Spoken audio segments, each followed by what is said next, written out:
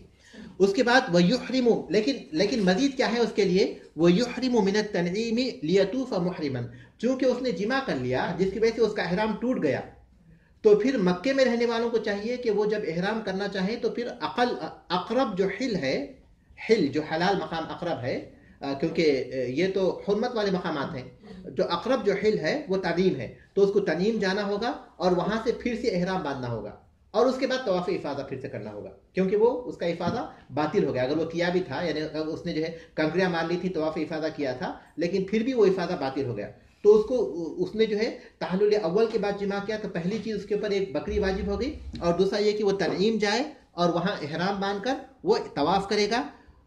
یہ چیزیں اس کے اوپر ہوں گی، لیکن اس کا حج صحیح ہو جائے گا. یہ تو سب کے لیے ہے نا، جو بھی تحلل اول کے بعد جمع کرتا ہے اس کا ذکر آ رہا ہے. تنعیم جائے گا، کسی بھی مقام پر جا سکتا ہے، حل کے جو مختلف مقامات جا سکتا ہے، لیکن مشہور چونکہ تنعیم ہے اور اقرب ہے، سب سے اقرب جو ہے تنعیم ہی ہے، اس لیے انہوں نے تنعیم کا ذکر کیا. دیکھیے پھر سے معنی پر غور کیجیے. وَإِن كَانَ بَعْدَ التَّحَلُّلِ الْأَوَّلِ، اور اگر وہ تحلل اول کے بعد ہو، فَفِيهِ شَاةٌ، تو اس میں ایک بکری ہوگی. وَيُحْرِمُ مِنَ التَّنْعِيمِ، اور وہ تنعیم سے احرام باندھے گا. لِيَطُوفَ مُحْرِمًا، تاکہ وہ احرام کی حالت میں طواف کرے. وَإِن وَطِئَ، یہاں یہ بات مکمل ہو گئی. وَإِن وَطِئَ فِي الْعُمْرَةِ، اور اگر وہ عمرے میں جمع کرے، افسدہا، تو عمرہ فاسد ہو جائے گا. عمرے میں 4 اعمال ضروری ہیں، ایک احرام ہو گیا، دوسرا طواف ہو گیا، تیسرا صفا مروہ کی صحیح ہوگی، اور چوتھا اپنے بال نکالنا ہو گیا.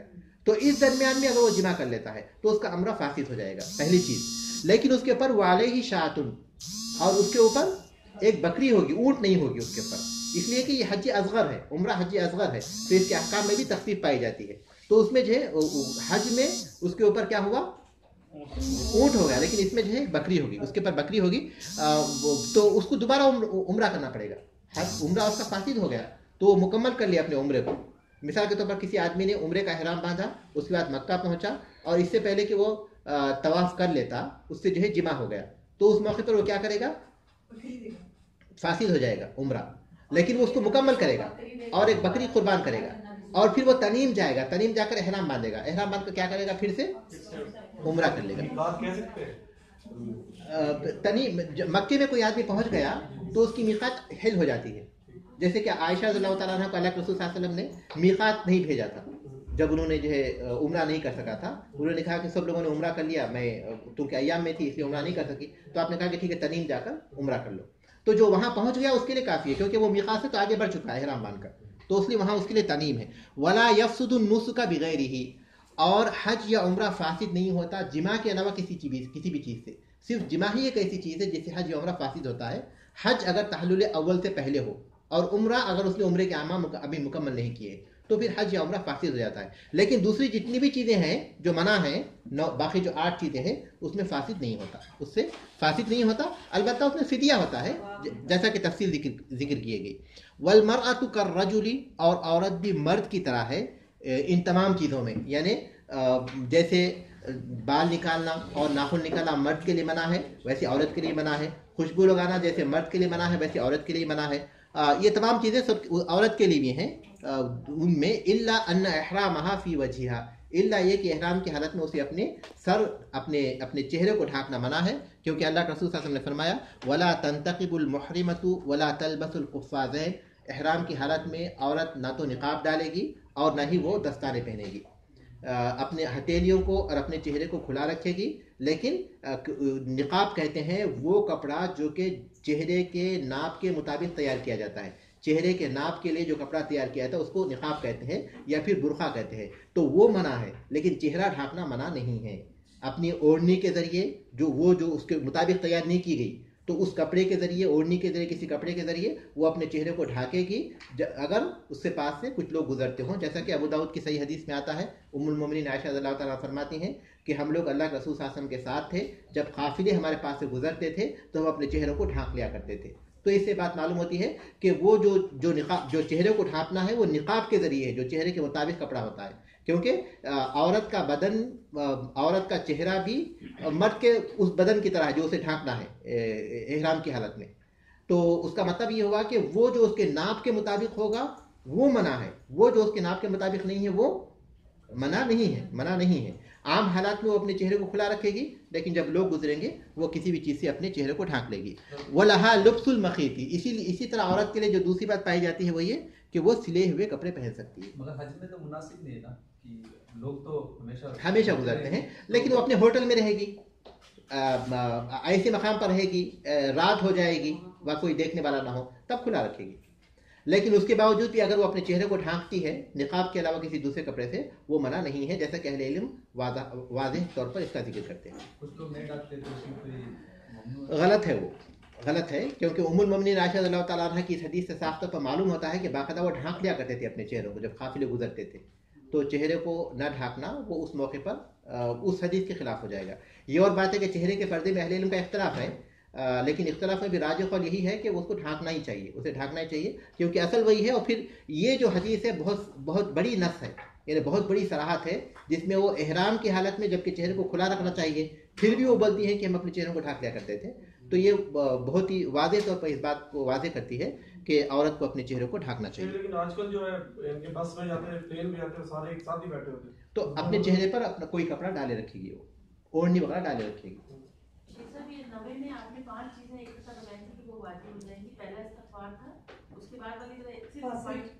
ہاں حج فاسد ہو جائے گا، دوسری چیز ہے، اور تیسری چیز ہے اس حج کو مکمل کرنا ہوگا، اور چوتھی چیز ہے اگلے سال حج کرنا، اور پانچویں چیز ہے اونٹ کی قربانی ہوگی. جی ہاں، سوال صرف 2 منٹ کے لیے. جس طرح مطلب خوشبو لگانے کے لیے آپ نے کہا کہ احرام سے پہلے لگا سکتے ہیں، اور عورت اگر جس طرح کوئی کریم لگا لیتی ہے احرام سے پہلے، نیت سے پہلے، تو اس سے پہلے کوئی یا ایسی چیز ہوتی ہے جس طرح کہ گرمی کی وجہ سے اس کے مطلب کوئی ڈیوڈرنٹ استعمال کر لیتا ہے، کوئی ایسی چیز استعمال کر لیتا ہے، تو کیا وہ منع ہوگی؟ وہ کریم کی خوشبو اگر عورت سے ہٹ کر دوسروں تک نہیں پہنچتی تو وہ چیز جائز ہوگی، لیکن اگر وہ خوشبو جو ہے دوسروں تک پہنچتی ہے تو عورت کے لیے جب گھر کے باہر نکلتی ہے، کوئی بھی چیز ہو، کوئی بھی کریم ہو، مطلب مردوں کی طرف نہ جائے خوشبو کے طور پہ، ہاں کوئی بھی چیز ہو اگر وہ خوشبو ہے اس میں، اگر اس میں بو پائی جاتی ہے، اگر وہ صرف اس عورت تک ہی رہتی ہے، باہر لوگوں تک نہیں پہنچتی تو وہ چیز جائز ہوگی. لیکن اگر وہ دوسروں تک پہنچتی ہے تو پھر وہ اس میں آ جائے گی اور وہ حرام ہوگی. جی حج تمتع کا سبق ہم لوگ پڑھ چکے ہیں. حج تمتع یہ ہے کہ آدمی جب میقات پر پہنچے تو عمرے کی نیت کرے، اس کے بعد وہاں عمرہ کر لے، عمرہ کرنے کے بعد یعنی وہاں جائے، طواف کر لے، پھر صفا مروا کی سعی کرے، پھر اپنے بال کم کر لے، اس کے بعد جو ہے پھر وہ حلال ہو جائے. جی اگر وہ